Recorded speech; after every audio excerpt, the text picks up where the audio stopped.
우리는 한문 문법 공부를 왜 해야 하는가? 한문은 고대 중국에서 만들어졌습니다. 한문은 중국에서 만들어졌지만은 중국어와는 또 다릅니다. 한문을 잘하는 사람이 중국어도 잘한다라고 오해하기도 하는데 사실은 그렇지 않습니다. 같은 의미로 중국인들은 한문을 전혀 모릅니다. 중국인도 잘 모르는 한문을 우리는 왜 배워야 할까요? 한자는 한나라 시대의 문자라는 뜻인데 한나라 시대에 와서 지금의 한자 모양이 갖춰져서 한자 한문이라고 칭하였기 때문입니다. 기원전 한문은 중국어와는 그래서 다릅니다. 일단 모양부터가 다르고 한문과 중국어는 문법 체계도 다르고 문법 체계에 사용된 한자의 쓰임새도 차이가 있습니다. 한문은 고대 중국어이기 때문에 현대 중국어와는 달라서 중국어가 한자를 이해하는 데 도움이 될 수는 있겠지만은 중국어를 한다고 한문을 완전히 이해한다는 것은 아닙니다. 실제로 지금의 중국인에게 한문을 보여주면은 대부분 이해를 하지 못합니다. 그렇다면 우리는 왜 고대 중국어인 한문을 공부해야 하는가? 우리는 예전부터 문자가 존재하지 않았습니다. 우리의 전통 문화들은 한문을 차용해서 기록해 왔는데 이미 고조선 시대부터 사용되었습니다. 그러니까 우리나라의 말과 글의 역사는 한자, 한문과 함께 했다고 해도 과언이 아닙니다. 우리는 우리의 문자가 존재하지 않은 채 한문을 사용하였다가 조선시대 세종대왕에 의해서 비로소 우리의 문자인 훈민정음이 만들어졌습니다. 그렇지만은 그마저도 비주류 문자 취급을 받아왔고 여전히 공식 문자나 한문을 사용해 왔습니다. 한문이 폐지되고 한글이 공식 문자로 사용되기 시작한 것은 일제강점기 때부터였습니다. 한글이 본격적으로 사용된 것은 100년이 채 안 된다는 이야기입니다. 우리 역사 5000년 중에서 4900년이 한자가 주류였기 때문에 아직도 우리의 언어와 문화에는 한자와 한문이 많은 영향을 미치고 있습니다. 우리가 사용하는 어휘의 반 이상이 한자어이고 심지어 우리가 사용하는 이름도 대부분 한자입니다. 일상생활과 학습, 직업, 업무의 그 문해력에 크게 좌우하는 것이 한자어인 셈입니다.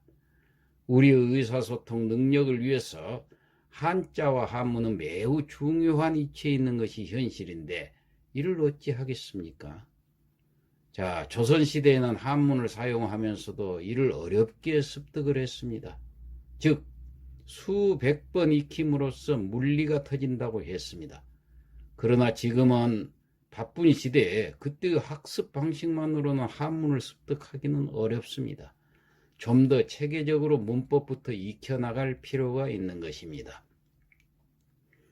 예를 들어서 옛사람들은 지금의 문법처럼 품사나 성분을 세분해서 사용하지를 않았습니다. 명사, 동사를 제외한 거의 모든 것을 어조사인 허사라고 했습니다. 배우고 익히기가 매우 어려웠지요. 부분별로 정리가 되지 않아서 그랬을 것입니다. 100번을 읽어서 비로소 이 어조사인 허사가 통해야 물리가 통한다고 했습니다. 앞서 말한 대로 우리나라 한문 품사에 있어서 통일된 규정은 없다는 얘기죠. 현재 한문 학자들도 대략 10개 정도 품사를 각기 나름대로 논리를 가지고 설명을 하고 있습니다. 그래서 이를 정리를 해서 한문 공부하는 데 도움을 주고자 이 강좌를 개설했습니다. 적어도 기본 문법은 알아야 문장 해석도 쉽게 접근할 수가 있기 때문에 이 강좌는 초심자에게 상당한 도움이 되리라 믿습니다. 이 시간에는 문장의 형식에 대해서 알아보겠습니다. 한자를 표현 수단으로 하는 이 한문은 우리말의 어순과는 크게 다르기 때문에 기초적인 그 문장의 구성과 그 짜임의 특성에 대해서 잘 이해를 해두어야 합니다.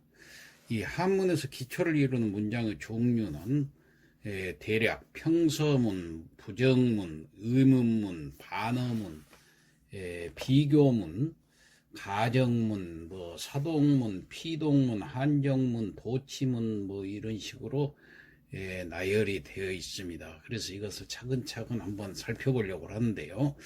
가장 근간이 되는 그 평서문에 대해서 오늘 먼저 자세히 알아보도록 하겠습니다. 이 평서문이라는 게 그러면 뭘 말하는 건가? 말하는 사람이 표현하려고 하는 바를 객관적으로 서술하는 문장을 가리켜서 이 평서문이라고 그럽니다. 이 가장 기본적이고 평범한 문장이라고 그래서 평서문이라고 그러죠. 특별한 수사적 기교를 사용하지 않으면서 가장 평이하게 풀어내서 표현하는 문장입니다.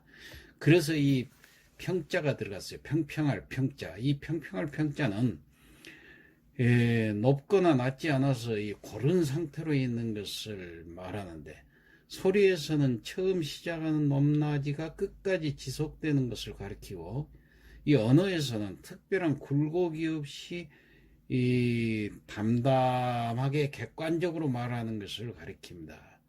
그리고 평서문 할 때 서는 이 차례 서자인데, 어떤 일을 하거나 말을 할 때 순서에 맞춰서 차례대로 행하는 것을 가리켜서 말합니다. 그래서 우리말 문장의 경우는 주어 다음에 주격조사, 그 다음에 목적어, 그리고 또 당연히 또 조사가 따라가죠. 목적격 조사. 그 다음에는 이제 서술어가 오는 방식으로 이렇게 쭉 진행이 돼요. 이 순서가 그래서 평서라고 그렇습니다. 한문에는 그런데 이 조사가 쓰이질 않아요. 거의 쓰이지 않기 때문에 다른 형태를 갖기는 하지만은 주어 다음에 목적어고 그 다음에 수로가 오는 것 방식은 이 평서문은 똑같습니다. 거의 비슷합니다. 그래서 이러한 성격을 가지고 있는 평서문은 주로 이제 긍정적인 내용으로 이루어지기 때문에 긍정문이라고도 하죠. 이 또한 한문에서 문장의 종결 의미가 활용을 하지 그 종결 의미가 거의 뭐 활용이 안 되고 있기 때문에 고정된 몇 개의 글자가 쓰이거나 아예 없는 경우도 많습니다. 이런 이유로 이 문장 종결 의미는 아주 주의해서 기억해 둘 필요가 있습니다. 그래서 평서문의 끝에 쓰이는 그 종결 의미에는 그 야자, 어조사 야자가 있고 또 이자가 있습니다. 어조사 이런 것이 쓰이는데 우리말로 옮길 때는 어조사 이는 뭐뭐는 뭐뭐이다, 뭐 어조사 야나 이나 이런 식이 되죠. 보통 이는 과거형에 많이 쓰입니다만, 여튼 한문에서는 이런 종류의 글자가 있으면 일단 하나의 문장이 끝났다고 생각하면 됩니다. 야나 이가 있으면은. 한문은 전통적으로 띄어쓰기를 하지 않기 때문에 문장을 어디에서 끊을 것인가 정확하게 알아야 되는데, 이걸 알고 해석을 하면은 절반 이상은 해석이 된다고도 그렇게 얘기를 해요. 그래서 어디서 끊어야 될 것인가, 이런 것도 이제 앞으로 문장을 살펴봐야 됩니다. 자, 그래서 이것을 예를 들기 전에 이걸 요약해서 평서문을 얘기하자면은 가장 기본적인 표현 형식으로 주어 수어 또는 주어 수어 목적어 혹은 주어 수어 보어 이런 식의 성분이 자연스럽게 배열된 것이다, 이렇게 생각하면 돼요. 그런데 이제 우리가 눈여겨볼 것은 이 주술목 구조하고 주술보가 나오는 이게 아주 기본이다 생각을 하고 우리가 먼저 살펴봐야 되겠습니다. 그래서 가장 기본 문장을 한번 만들어 볼까요? 부생아신.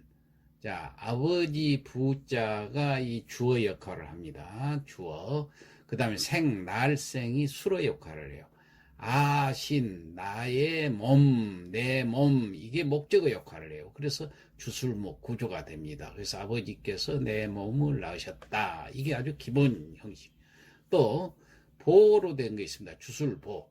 자, 충효위본이라. 자, 충과 효죠. 이게 주어 역할을 해요. 위는 무엇이 되다. 이게 수로 역할을 합니다. 그 다음에 보 역할을 하는 것이 본, 근본 본자. 근본이 된다. 충과 효가 근본이 된다. 이렇게 해석을 하면 되죠. 이게 주술보입니다. 그래서 이 주술목과 주술보가 기본 형식을 이루고 있다는 것을 알고, 자, 예문을 몇 개 들어보도록 하겠습니다. 자, 첫 번째 예. 공자 문예 어노자라. 자, 한문에서 이 문장은 그 지극히 평범한 평서문이지만은 우리 말하고는 순서가 다르기 때문에 혼동을 줄 수가 있습니다. 여기서 주어는 공자인데 일단 주격조사가 없죠. 우리 말은 뭐 공자는, 뭐 공자가고 는가 이런 조사가 있는데 여기는 그냥 한자가 붙어 있기 때문에 없기 때문에 우리가 이 유념할 필요가 있습니다. 이 주격조사가 없는 데다가 바로 뒤에 수로에 해당한 동사가 바로 나와버리죠. 그러니까 우리말하고 전혀 다른 구조로 갈 수 있습니다. 예, 순서는 똑같다 해도. 그래서 목적어가 되는 또 예가 동사이면서 수로가 되는 물을 문자 뒤에 오기 때문에 문예해서, 그래서 이 해석하기가 어렵다 이렇게들 얘기합니다. 또 문예만으로는 의미가 명확하지 못하니까 말하는 사람의 뜻을 온전하게 표현하기 위해서 누구 혹은 어디 등에 해당하는 그 표현이 보충돼야 하는데 이 보충되는 것이 보거든요. 이 문장에서는 노자가 맨 끝에 와서 앞에 의미를 보충을 해주죠. 이럴 때 노자 앞에 어조사가 딱 붙어 있어요. 자, 어조사는 어자가 붙어 있는데 어는 장소나 대상을 나타내는 어조사로서 뭐뭐네, 장소 뭐뭐네. 응? 자, 이렇게 얘기를 하고, 근데 여기서는 사람이 나왔기 때문에 뭐뭐네개 이렇게 해석을 해야 되겠죠. 그래서 이거를 해석을 해보면은 공자께서 노자에게 예에 대해서 물었다. 그러니까 공자가 주어가 되고 동사가 물었다. 그러니까 공자가 물었다. 뭐에 대해서 물었느냐? 예에 대해서 물었다. 목적어가 나왔죠. 근데 누구에게 물었느냐? 노자에게 물었다. 이런 식으로 해석을 하면 되겠습니다. 자, 다음 예문, 두 번째 예문을 보죠. 아시 천재 지자야라. 아시. 자, 이 문장은 주격조사에 해당하는 시가 나오는데, 이 오를시, 이시, 혹은 뭐 이시, 이것이 이렇게 해석을 하죠. 이 시가 주어 바로 뒤에 위치하는 구조로 우리말의 순서하고는 똑같아요. 이게 조사 역할을 하네요. 그러니까 우리말처럼 바로 조사 역할을 해요. 그래서 나는 뭐뭐이다 이렇게 해석을 할 수가 있어요. 또한 문장의 종결음이 제일 끝에를 보니까 야가 나오죠. 어조사 야가. 이 끝에 있어서 이게 끝났구나 하는 것을 쉽게 알 수가 있도록 되어 있는 이 문장입니다. 그럼 이걸 해석해 보면 나는 이다. 자, 그 다음에 보니까 천재지자야라. 천재의, 여기 소유격 의로 해석을 한다 했죠. 갈치자는 그러니까 천재의 아들. 그래갖고 야는 뭐뭐이다. 종결 의미로. 이런 식으로 해서 나는 천재의 아들이다. 이렇게 해석을 하면 되겠습니다. 그리고 이제 하나만 더 예를 볼까요? 금자 장항 발금무요 기상제 폐공야라. 자, 이러한 문장이 있는데 보니까 이 문장은 두 개의 구문으로 이루어져 있죠. 그래서 이 두 개의 구문 중에서 각각 그 주어가 뭔가 이걸 찾아야 해석이 가능합니다. 자, 주어를 찾아보니까 앞에 있는 구문은 금자 항장 발금무라 그랬으니까 여기서 금자는 이제 부사어이기 때문에 항장이죠. 항우를 얘기하는 거예요. 항장이 이제 그런 뜻이 돼요. 그러면 항장이 주어가 되잖아요.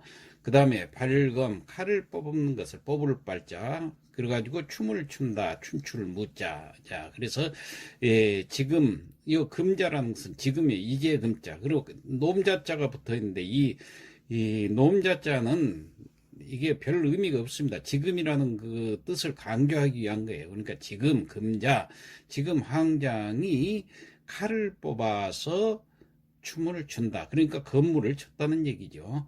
그 다음에 기상제 폐경야라 그 다음 구문을 보니까 그 뜻이라는 거예요. 그 기자 뜻의 자 그 뜻이다 이랬는데 바로 여기서는 그 뜻이라는 기의가 주어가 되는 거예요. 자, 그 뜻은 그렇게 하는 뜻은 그 말이에요. 그렇게 하는 뜻은 항상 사자 있을 제자 항상 있다 그 말이에요. 누구에게 있느냐? 폐공야라 폐공에게 있다 이렇게 해석을 하는데 끝에 야자가 있지요. 야가 있으니까 이게 종결음입니다. 뭐뭐하다 이게 있으면 문장이 끝난다는 뜻이에요. 그래서 이렇게 문장의 내용을 객관적으로 서술하고 있기 때문에 평서문이다 이렇게 얘기를 할 수가 있습니다. 자, 이렇게 해서 예문을 3개를 또 살펴봤는데 이상에서 살펴본 그 예문처럼 평서문의 일반적인 원칙이라고 이제 할 수 있는 것이 이 예문 속에 다 들어 있습니다. 그래서 이런 문장을 한문 문장의 기본이라고 할 수 있기 때문에 우리가 잘 익혀둬야겠습니다. 자, 이상 마치겠습니다.